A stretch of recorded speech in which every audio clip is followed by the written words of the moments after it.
जय श्री कृष्णा। आज हम एक ऐसे टॉपिक पर विचार शेयर करने जा रहे हैं जो एक वास्तविकता भी हो सकता है और एक अंधविश्वास भी हो सकता है, एक मनोरोग भी हो सकता है। ये जो टॉपिक है वह है कि ऊपरी बाधाएं, ऊपरी हवाएं यदि परिवार के किसी सदस्य को लग जाती है तो ऐसी स्थिति में परिवार में क्या हो सकता है और क्या कोई आध्यात्मिक धार्मिक क्रियाएं ऐसी है कि जिससे इन ऊपरी बाधाओं से हम सरलता से मुक्ति पा सके। मैं आपको एक सरल परिचय इसके संबंध में कराना चाहूँगा कि जब कभी किसी परिवार में किसी व्यक्ति, किसी सदस्य, चाहे वह स्त्री हो या पुरुष हो, यदि अचानक से ऐसा हम महसूस करते हैं कि उसकी मानसिकता में विकृति उत्पन्न हो गई है, वह सुबह, दोपहर, शाम, रात में कभी भी अजीबोगरीब बातें करने लग जाती है या लग जाता है, उसकी आवाज में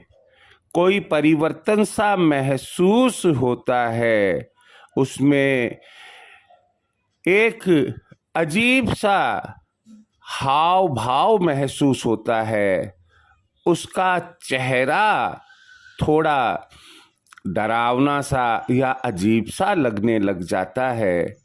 तो हम सामान्यतया गांवों में यह कहते हैं कि उसे कोई ऊपर की हवा लग गई है, कोई ऐसी नकारात्मक आत्मा उसके साथ हो गई है कि जो उसे परेशान कर रही है और परिवार के बाकी के सदस्यों को वह बोलकर या अपनी गतिविधियों से परेशान कर रही है। बुजुर्ग लोग कहते हैं शायद कहीं चौराहे पर पांव रखने में आ गया होगा गलत समय पर, शायद दूध के साथ में कोई चीज आ गई है, शायद कहीं टॉयलेट वगैरह जब यात्रा पर गए थे तो किसी गलत जगह पर टॉयलेट करने में आ गया है, शायद किसी वृक्ष या पेड़ के नीचे सुबह, शाम, दोपहर के समय या आधी रात के समय निकलना हो गया है। तो ये विभिन्न विभिन्न प्रकार की बातें होती है। यहाँ पर सवाल ये होता है कि क्या ऐसा संभव है? मैं अपने इस एपिसोड में कभी किसी बड़े बुजुर्ग के विचारों का अनादर नहीं करता हूँ और ना ही मैं करूँगा। संभव है कि वो जो कह रहे हैं उनकी बातों में सत्यता हो, लेकिन मैं आपको इस विचार से भी अवगत कराना चाहता हूँ कि आज के इस साइंटिफिक युग में, वैज्ञानिक युग में, जो डॉक्टर्स है, जो साइकोलॉजिस्ट डॉक्टर है, मनोविज्ञान के डॉक्टर है, उनका यह मानना है कि कुछ व्यक्तियों में कुछ ग्रंथियां ऐसी होती है उनकी बॉडी के अंदर, वो अचानक प्लेनेट्स, ग्रहों का कुछ असर ऐसा होता है घूमते घूमते कि वो दोपहर शाम रात में उसकी बॉडी के संतुलन को बिगाड़ देती है और विशेष रूप से मस्तिष्क पर उसका अटैक होता है और वो उस समय अपनी सामान्य स्थिति से बाहर चला जाता है और जो विचार उसके दिमाग में उस समय उत्पन्न हो रहे हैं सामान्यतया ये नेगेटिव विचार ही होते हैं, वो अपने मुंह से बोलता है और वैसी एक्टिविटी घर में करता है। उनका यह मानना रहता है वैज्ञानिकों का कि यह एक प्रकार का रोग है, एक प्रकार की डिजीज है और जिससे निजात पाया जा सकता है मेडिसिन्स के थ्रू, चाहे वो एलोपैथी मेडिसिन हो या किसी भी प्रकार का म्यूजिकल थेरेपी देकर या कोई उसे इस प्रकार के प्रवचन सुनाए कि जिससे उसकी मनोवृत्ति बदल जाए, तो कोई भी रेमेडी अपनाई जा सकती है और वह ठीक होता है। मैं यहाँ इस बात को भी गलत नहीं बोलूँगा कि सब राज्यों में कोई न कोई देव स्थान, चाहे वह किसी भी धर्म से संबंधित हो, वो इस प्रकार के रोगियों के लिए, इस प्रकार के व्यक्तियों के लिए जिनको कि हम ये कहते हैं कि उन पर कोई ऊपरी साया, ऊपरी हवा लग गई है, तो उनके लिए ऐसे देव स्थान भी होते हैं। वहाँ जाते हैं, कोई सप्ताह भर में ठीक होकर आ जाते हैं, कोई 40 दिन में ठीक होकर आ जाते हैं, लेकिन ठीक होकर आ जाते। मैं उससे कोई इनकार कदापि नहीं कर रहा। आज मैं आपको जो बात शेयर करने जा रहा हूँ इस संबंध में, इस बाबत कि यदि आप विश्वास रखते हैं और कहीं तनिक भी ऐसा लगता है कि मैं जो बता रहा हूँ, बताने जा रहा हूँ, आप कहीं देव स्थान जाए उसके पहले या देव स्थान भी चले जाए उस समय, या किसी जैसे आजकल जो झाड़ फूंक वाले होते हैं उनको बुलाने के पहले आप यदि इन उपायों में से कुछ उपाय करते हैं तो संभव है कि रोगी यानी कि वह व्यक्ति ठीक हो जाए। हम ये जो धार्मिक और आध्यात्मिक उपाय मैं अभी जो आपके साथ शेयर करने जा रहा हूँ, मैं बताऊं आपको, इसके पहले आपसे यही कहूँगा कि यदि आपने मेरे चैनल को सब्सक्राइब नहीं किया है, सब्सक्राइब करें और बातों को पूरा सुने। जो मैं विचार आपके लिए शेयर कर रहा हूँ वो आप जरूर सुने, विश्वास हो तो उन पर अमल करें, नहीं ऐसी कोई बात नहीं है। क्योंकि मैं भी कहीं ना कहीं से कोई शोध करने के बाद आप तक अपने विचार, अपना प्रवचन पहुंचाने की कोशिश करता हूं। तो इसलिए यह भी प्राचीन बातें हैं और इन पर मुझे आपको विश्वास होता है तो ही हमें इन पर अमल करना चाहिए, इनको अपनाना चाहिए। यह निर्भर आप पर ही करता है। मैं आपको केवल यही कह रहा हूं कि जो मैंने पढ़ा, शोध किया, वो उसके संबंध में मैं आपको जानकारी यहाँ शेयर कर रहा हूं। मानना नहीं मानना, अपनाना नहीं अपनाना, यह आप पर निर्भर करता है। सबसे पहली बात तो मैं आपको यह कहने जा रहा हूं जो इसकी रेमेडी है और बहुत ही सरल है कि आप घर में किसी भी मंगलवार से लोबान का धूप लगाना शुरू करें। बुजुर्गों का मानना है और विज्ञान का भी मानना है कि इसमें एक ऐसी गैस का उत्सर्जन होता है, यानी कि गैस निकलती है और फैलती है, जिससे घर में कोई नेगेटिविटी हो, नकारात्मकता हो, या जिसे हम ये कहते हैं कि बुरी आत्माएं हो, उनको वो गैस पसंद नहीं होती है और वो गैस के असर से वो नकारात्मक आत्माएं घर के बाहर चली जाती है। यहाँ सावधानी यही रखनी है कि आप पूरे घर में जो लोबान लगाए वो मिट्टी के दीपक में लगाए और उसके बाद बाहर कहीं चौराहे, तिराहे या किसी नाली में उल्टा पटक कर आ जाए, आकर घर पर हाथ धो ले, ताकि अगर घर से कोई नेगेटिविटी बाहर उस लोबान की धूप के साथ गई है तो वो आपके घर के बाहर निकल चुकी है, ऐसा आपको मानकर चलना है। दूसरा उपाय, लेकिन ये ध्यान रखिए यहाँ पर, यह लोबान का उपाय आप लगातार करेंगे, तब रोजाना करेंगे, तब तक करेंगे जब तक कि रोगी को फायदा ना हो जाए, और उसके बाद में भी सप्ताह 15 दिन आप लगातार करते रहे। अगला जो उपाय है वह भी मंगलवार के दिन से ही शुरू होता है। आप कुछ नीम की पत्तियों को सुखा ले और सुखाने के बाद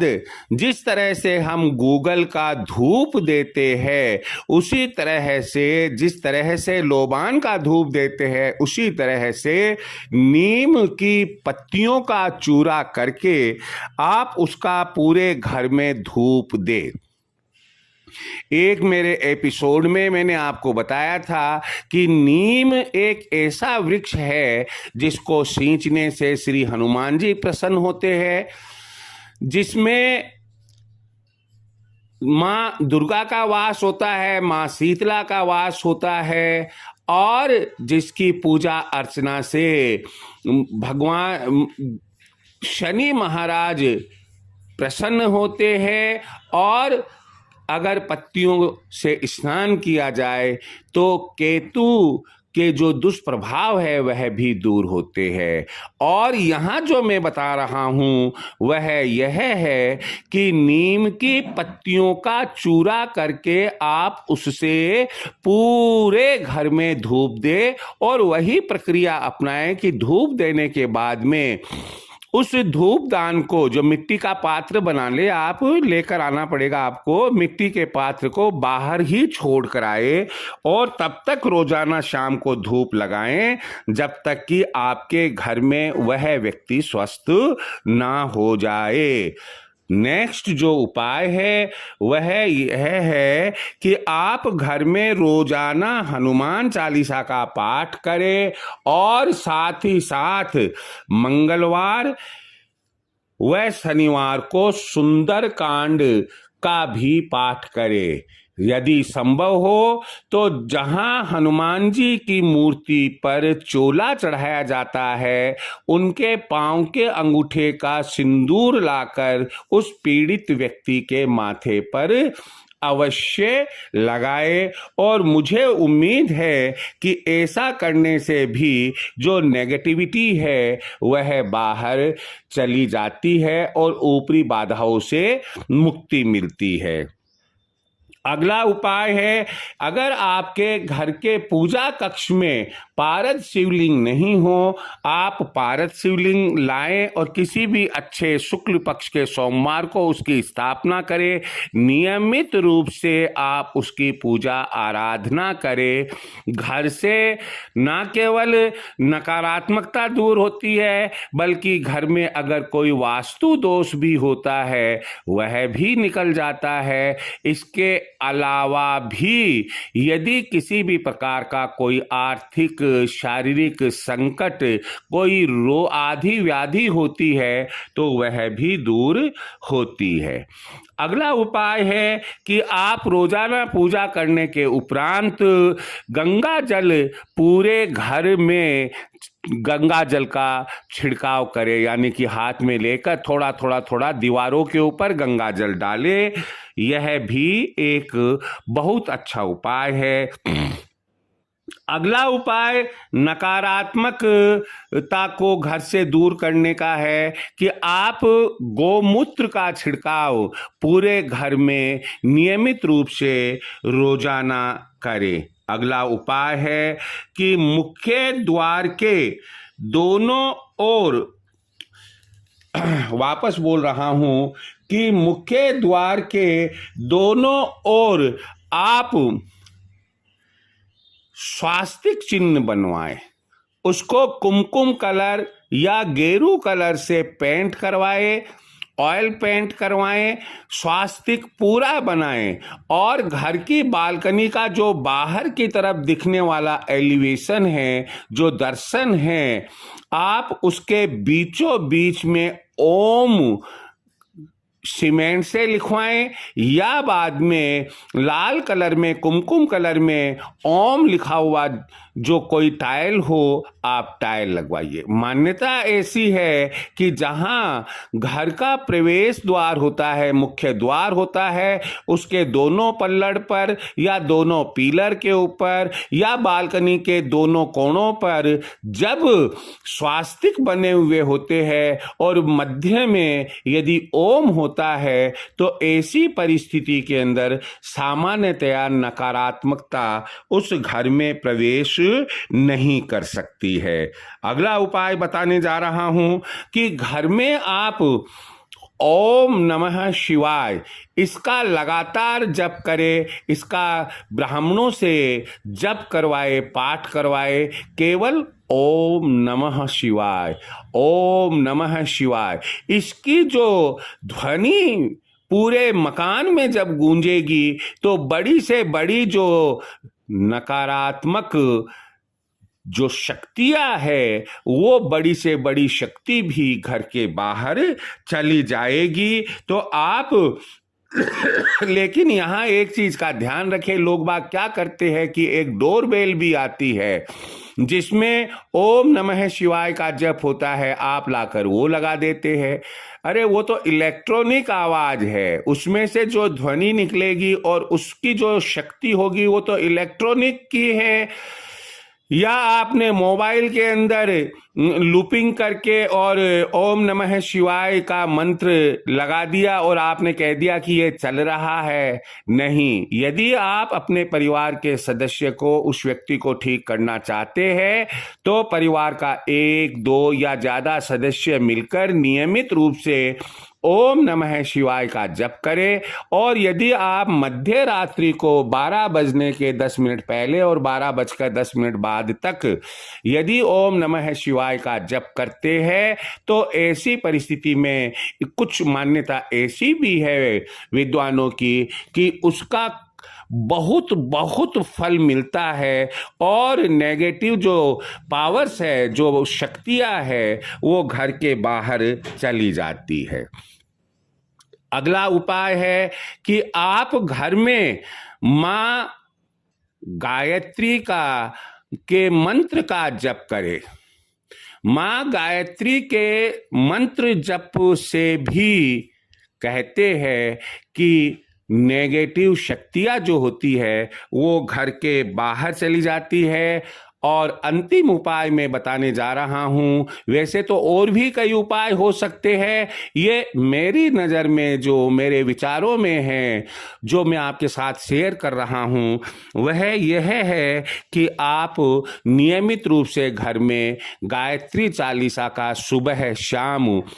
पाठ करें। निश्चित रूप से जो नेगेटिव पावर्स है वो आपके घर से चली जाएगी। जो सदस्य, जो व्यक्ति पीड़ित है उस चीज से, वह अति शीघ्र ठीक होने लग जाएगा और ठीक हो जाएगा। मैं परमपिता परमेश्वर से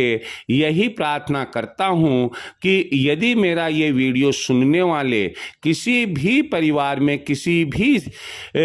उस परिवार के सदस्य के साथ में इस प्रकार का कोई विकार है तो ईश्वर उसे ठीक करे। बस शर्त यही है कि आपकी भावना पवित्र होनी चाहिए। आप एक्सपेरिमेंटल तौर के ऊपर किसी भी प्रकार का कोई काम नहीं करेंगे। आगे जैसा ईश्वर चाहता है होता वही है, उसके हुक्म के बिना तो पेड़ का एक पत्ता भी नहीं हिल सकता है। जय श्री कृष्ण।